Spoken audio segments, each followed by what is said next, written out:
Hello, BSc second year students. Today we will study the last bit from chapter number 2, evidences of evolution. So, dear students, in this chapter number 2, evidences of evolution. So there are 5 evolutionary evidences that we have completed, and one bit that is remain from the syllabus, and that is the phylogenetic tree. So this phylogenetic tree means the origin of earth. Listen here, origin of earth is 5,000 million years ago. Our earth is originated from 5,000 million years ago. 5,000 million years ago. 1,000 million is equal to 1 billion.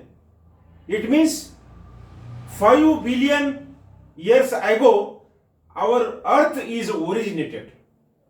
आपली पृथ्वी माता, आपली धरती माता ही 5,000 million वर्षापूर्वी अस्तित्वात आहे. आता ही धरती अस्तित्वात कशी आली, हा एक दुसरा संशोधनाचा विषय आहे, हा एक दुसरा अभ्यासाचा मोठा विषय आहे. की हा फार मोठा एक अग्नीचा गोळा होता, हा फिरत होता. ते फिरत असताना त्याच्यापासून काही खपले तुटले, ते थंड झाले, त्यापैकीच एक खपला म्हणजे आपली पृथ्वी माता आहे, our earth. So anyway, our earth is originated 5,000 million years ago. So remember that.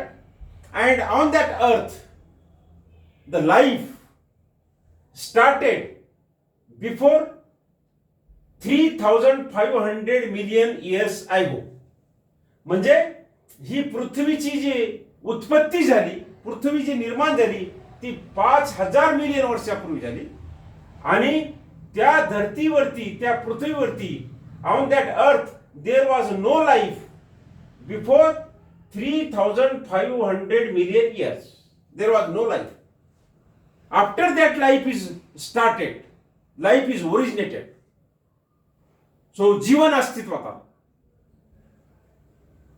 So here today we are studying the phylogenetic tree, and phylogenetic tree means the evolutionary history of organisms. Evolutionary history. History, you know. Evolutionary history, इतिहास, उत्क्रांतीचा इतिहास. कशाची उत्क्रांती? तर organism. Organism means plants and animals. Here in zoology it is considered the animals. So phylogenetic tree means the evolutionary history of animals. That we have to do today. That is our today's point for discussion. So remember these 2 points. Earth is originated 5,000 million years ago, and there was no life before 3,500 million years. So dear students, listen. Evolution means the gradual sequentially change from simple single cellular organism to the complex multicellular organisms. That is called as the evolution. So here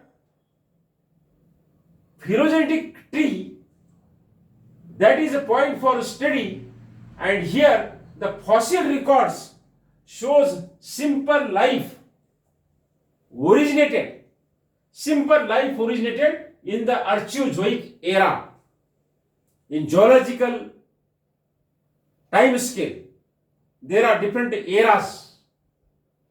Different era of a particular years.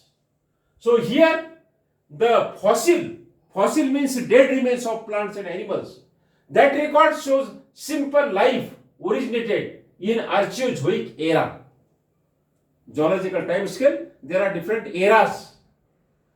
Era means one era, maybe 100 years, maybe 200 years, maybe 75 years.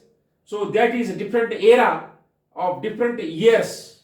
So here Archeozoic era, the simple life is originated or recorded from the fossil record.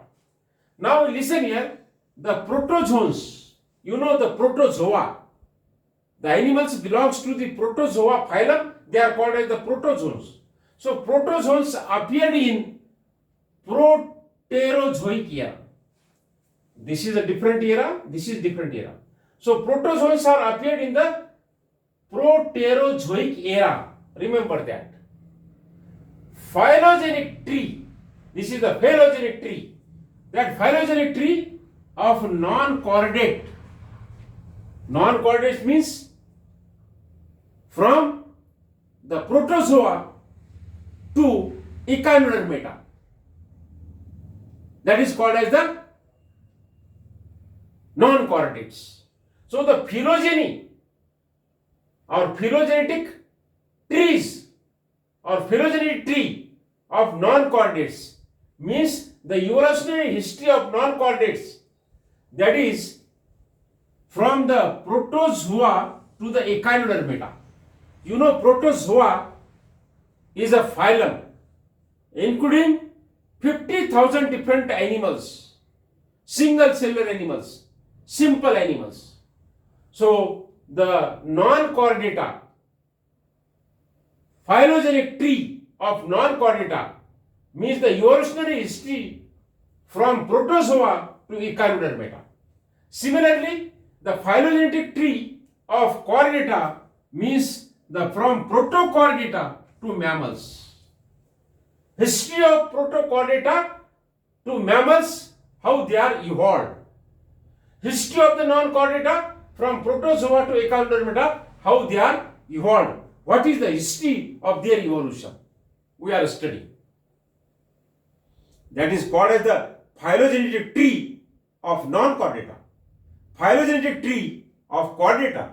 Similarly, phylogenetic tree of man. It means history of the evolution of man. Phylogenetic tree of horse means history of evolution of horse. Phylogenetic tree of giraffe means history of evolution of giraffe. Remember, phylogenetic tree means the history of evolution of a particular animal or a group of animals. First, you have to remember the definition of phylogenetic tree. What is the phylogenetic tree? Phylogenetic tree means history of evolution of a animal or history of evolution of a group of animals. A single animal or a group of animals. So here we have to study the phylogenetic tree of non-chordate means the history of evolution of non-chordates, and non-chordate means from protozoa to Echinodermata. You are understanding me? Please listen here carefully and try to remember. माझ्याकडे लक्ष द्यायचं, माझ्याकडे लक्ष देऊन लक्षपूर्वक ऐकायचं आणि त्याला स्मरणामध्ये ठेवायचं, त्याला तुमच्या मेमरीमध्ये ठेवायचं. मेमरी कार्ड असते ना मोबाईलमध्ये, तसं मेमरी कार्ड आपल्या ब्रेनमध्ये असते. आणि ह्या मेमरीची तुलना कशाबरोबरच करता येणार नाही. किती एमजी आहे, लाखो एमजी आपल्या डोक्यामध्ये आहे, आपल्या ब्रेनमध्ये आहे. आपल्या मोबाईलमध्ये काहीच नसते. अनेक million memory, GB memory is in the human brain, but you use that properly. Listen here carefully and try to remember, try to understand. We are studying the phylogenetic tree, and phylogenetic tree means the history of evolution of a particular animal or a group of animals. So here the history of the non-chordates evolution. So protozoa to Echinodermata. Similarly, protochordata to mammals. Here in the non-chordate, the first phylum, that is the protozoa, single cellular animals or simple animals. Then from the protozoa, new group of animals are evolved, that is the porifera. Porifera animals are evolved from the protozoa. From the porifera, again some of the animals they are changed and new group is evolved, that is called as the Coelenterata. In this way, from the Coelenterata, some of the groups they try to change and they are changed and new group is evolved, that is the Platyhelminthes. Similarly, Nemathelminthes. Similarly, Annelida are evolved. Then from the Annelida, Arthropoda are evolved. And when one group of animals, for example, the Annelida animals are evolved and that becomes the arthropod. So there is a connection. Remember one of the animals, that is the Peripatus. Peripatus is a connection between the two phylums, how the annelid animals are evolved into the arthropod animals. So that Peripatus is the best example. It is the connection between the two phylums. So here that Arthropoda. Then from the Arthropoda, again new group of animals are evolved, that is the Mollusca. And from the Mollusca, the Echinodermata are evolved. Evolution never stops. Evolution requires many years. Thousands and millions of years. So evolution is not stopped here, Echinodermata. They are continuous. So again new group of animals are evolved, that is the Hemichordata, having the 50% characters of the non-chordate and 50% characters of the chordate. The animals of the Hemichordata is looking like the earthworm. The best example of Hemichordata is the Balanoglossus. So that is having 50% animal of the non-chordate and 50% of the characters of the chordate. So the scientists are confused whether to keep in the non-chordate or to keep in the chordate. If keeping in the non-chordate, then they are having 50% characters like the chordates. If keeping in the chordate group, then they are having some of the characters, 50% characters like the non-chordates, like the invertebrates. So some of the scientists, they kept in the non-chordate books and some of the scientists kept in the chordate books. So in this way, that is the phylogeny, that is the history of evolution of non-chordates. Again, evolution is not stopped at the Hemichordata. So Hemichordata is a group of group of animals from the Protochordata. The another groups of the Protochordata is the Urochordata and Cephalochordata. Similarly, the Protochordata having the three groups, or Protochordata is further divided into three groups. One is the Hemichordata, second is the Urochordata, and third one is the Cephalochordata. So best example of the Hemichordata is Balanoglossus. Best example of Urochordata is the Ascidia. Best example of the Cephalochordata is what? Listen, lancet. Lancet. So here the phylogeny of chordates. So from the Protochordata, that Protochordata are evolved from the Echinodermata, and that Protochordata, this is the first group of animals in the chordate. They are having bones in their body, but the brain box is absent, skull is absent. Now from the Protochordata, the next group of animals are evolved, and they are called as the Agnatha. Agnathan means the brain box are present, but jaws are absent. Due to the absence of the jaw, they are called as the Agnatha. A for absent, Gnatha for the jaws. They are having the circular mouth. For example, Petromyzon, Myxine. Then from the Agnatha, again next group of animals are evolved, that is the Pisces. Pisces. Then from the Pisces, some of the Pisces, they can live out of the water. That is called as the lungfishes. So just like that, new group of animals are evolved that is called as the amphibians, amphibia. They can live in water and they can live on land, having the double mode of respiration. From that amphibians, reptilia are evolved. From the reptilia, simultaneously one is the birds and another one is the toppest, that is the mammals. Human beings, yourself, myself, all human beings are belong to that group, that is the mammals. So dear students, the fishes evolved in Paleozoic era. This is another era. Paleozoic era.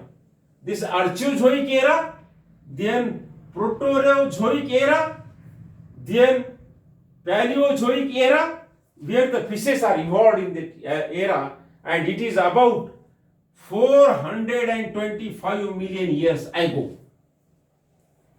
425 million years ago. Now here, then after that Pisces or fishes, the amphibians are evolved. From the amphibians, reptiles are evolved. These reptiles, Serpentine prani, evolved in Mesozoic era. That is another era, and it is of 165 million years ago.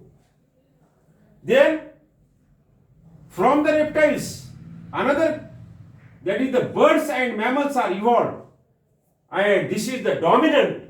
These birds and mammals are evolved in the end of Mesozoic era, and then next era is the Cenozoic era, and in the Cenozoic era, birds and mammals are dominant, and it is of 75 million years ago. So dear students, there is a figure. By observing that figure, we can understand easily how the phylogenetic tree of non-coordinates and phylogenetic tree of the coordinates. In the phylogenetic tree of the non-coordinates, the first group is the protozoa, then porifera, then Coelentera, Platyhelminthes, Nemathelminthes, Annelida, Arthropoda, Mollusca, and Echinodermata. So this tree starts from the first phylum, that is the protozoa. Similarly, on the other hand, phylogenetic tree of the chordates, the protochordata is the base. From protochordata, Agnatha, then Pisces, then amphibia, then reptilia, then eos and mammals. Two trees are shown in the figure. Very nicely, you can understand. So dear students, here the chapter number 2 is completed. In unit first, there are 3 chapters. So first chapter, that is the theories of organic evolution, that is completed. And today, the second chapter, that is the evidences of evolution, is completed here. In next period, we will start the next chapter. So dear students, we are going properly. You are attending the period nicely, online lectures, and sending your presentee. I am very happy on you. So you do hard work, and if any problem, you can do the mobile contact. You can ask me your problems. So for today, it is sufficient. Thank you very much. Dhanyavad.